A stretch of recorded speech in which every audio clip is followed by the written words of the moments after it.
Imagine you're standing at a campfire 15,000 years ago. Everyone around you owns roughly the same amount. A few tools, some furs, maybe a necklace made of shells. Nobody in that circle is rich. Nobody is poor. There's no such thing yet. And then, over thousands of years, something shifts. One grave gets buried with more gold than an entire nation possessed at the time. One man ends up controlling more wealth than some modern countries produce in a year. So the question isn't really, when did humans invent money?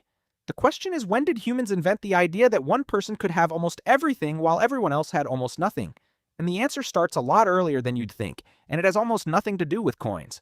For most of human history, being rich wasn't really possible. Not because people weren't clever enough to want more. They wanted more just like you do. It's because there was nothing to hoard. If you're a hunter-gatherer moving camp every few weeks, extra stuff isn't wealth. It's a burden you have to carry on your back. You can't stockpile meat. It rots. You can't stockpile grain because you're not growing any. Anthropologists studying modern hunter-gatherer societies, groups whose lifestyles resemble how humans lived for most of our existence, have found something remarkable.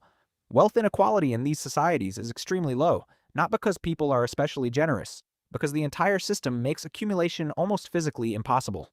So what actually changed? Land, livestock, stored grain. These are what researchers call defensible, inheritable wealth. Unlike meat from a hunt, a herd of goats doesn't rot. It reproduces. It grows. And critically, it can be passed down. If your father had 30 goats and you inherit them, you start your adult life already ahead of the person whose father had 3.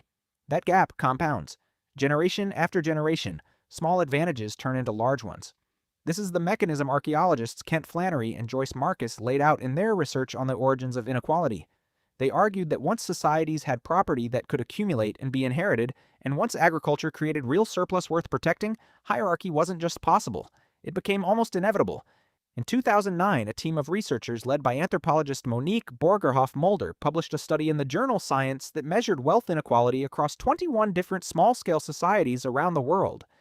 They used something called a Gini coefficient, a number between 0 and 1, that measures how unequal wealth is distributed. 0 means everyone has exactly the same amount. 1 means a single person has everything. Hunter-gatherer societies in their study averaged a Gini coefficient of around 0.25, extremely equal. But farming and herding societies in the same study averaged closer to 0.4, sometimes higher. Something about switching from hunting and gathering to farming and herding cracked the door open for inequality to walk through. And you can actually see the exact moment this shows up in the archaeological record, buried in the ground. At a site called Songir in Russia, archaeologists uncovered burials dating back roughly 34,000 years. 2 of the individuals buried there, believed to be children, were covered in thousands of painstakingly carved mammoth ivory beads. Estimates suggest each bead took hours to make. Some calculations put the total labor invested in just their grave goods at over 10,000 hours of skilled work. These were children. They almost certainly didn't earn that status through their own achievements. They were born into it. That's one of the earliest signs archaeologists have found of inherited wealth, wealth that existed before you did anything to deserve it. But if you want to see the moment inequality goes from noticeable to staggering, you have to go to a place called Varna, in modern-day Bulgaria. In the 1970s, archaeologists excavating a burial ground near Varna made a discovery that rewrote what people thought they knew about the ancient world. Among hundreds of graves dating to roughly 4600 BCE, one grave known as Grave 43 contained more gold than every other known gold artifact on Earth at that time combined. Gold scepters, gold-covered weapons, ornaments layered across the body in staggering quantities. Researchers estimate this single individual was buried with more wealth than most entire settlements possessed. And here's the detail that matters most. Most of the surrounding graves contained little to nothing. A society that had been relatively equal for thousands of years had, in the span of a few centuries, produced one person who was almost unimaginably richer than everyone around him. Something had broken loose.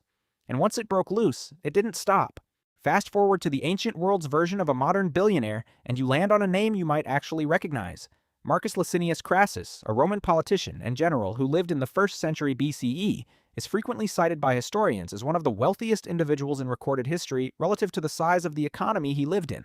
Ancient sources claim his fortune, built through real estate, silver mines, and a genuinely ruthless private fire brigade that reportedly bought at burning buildings for cheap before putting the fires out, was roughly equal to the entire annual budget of the Roman state. Imagine one person's personal wealth matching the entire government's yearly spending. That's not just rich. That's a level of concentrated wealth that modern billionaires would recognize immediately.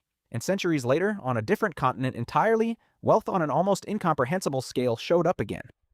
Mansa Musa, ruler of the Mali Empire in the 1400s, controlled such vast gold reserves that historians and economists today frequently describe him as possibly the richest individual in human history. Bradshaw adjusted for the wealth available in the world at the time.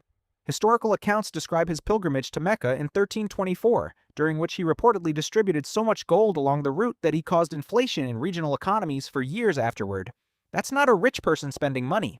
That's a single individual's wealth measurably reshaping an entire region's economy just by passing through it. So by now, you're probably noticing a pattern. This isn't really a story about billionaires. It's a story about surplus, and about what happens to a society the moment surplus becomes possible. Once humans figured out how to produce more food than they needed to survive, someone had to control that extra food. Someone had to decide who got access to the best farmland, the best grazing pasture, the best trade routes, and whoever controlled that access accumulated advantage. Then they passed that advantage to their children. Then their children passed it to theirs. Across enough generations, tiny initial differences in resources compounded into massive disparities in power and wealth. This is essentially the same mathematical principle behind modern compound interest, just playing out across millennia instead of years, and it's worth pointing out what this means about the word billionaire itself. No ancient human was ever a billionaire in the literal sense, because the concept requires currency, banking systems, and global markets that simply didn't exist yet. But the underlying behavior, the drive to accumulate more than you need, to pass advantage down to your children, to control resources other people depend on, that behavior is ancient. Crassus didn't have dollars. Mansa Musa didn't have a stock portfolio, but both of them were doing exactly what modern billionaires do, converting control over resources into generational advantage that outlives them. Which brings you to something worth sitting with. The wealthiest people alive today aren't participating in some brand new human behavior. They're the latest expression of something that started the moment one group of humans figured out how to produce more than they needed and hold on to the extra. The goat herd that could be inherited. The grain store that could be defended. The gold that could be buried with your child to prove they mattered before they'd lived long enough to prove anything themselves. You live in a world where wealth can now be measured in numbers so large they barely mean anything anymore. Billions of dollars sitting in accounts, controlling companies, shaping entire industries. But strip away the currency, strip away the technology, and the underlying pattern is the same one archaeologists found buried in the dirt at Sungir and Varna. Thousands of years before anyone had a word for money. Someone figures out how to produce a surplus. Someone else controls access to it. And the gap between those two positions, once it opens, has a way of never quite closing again.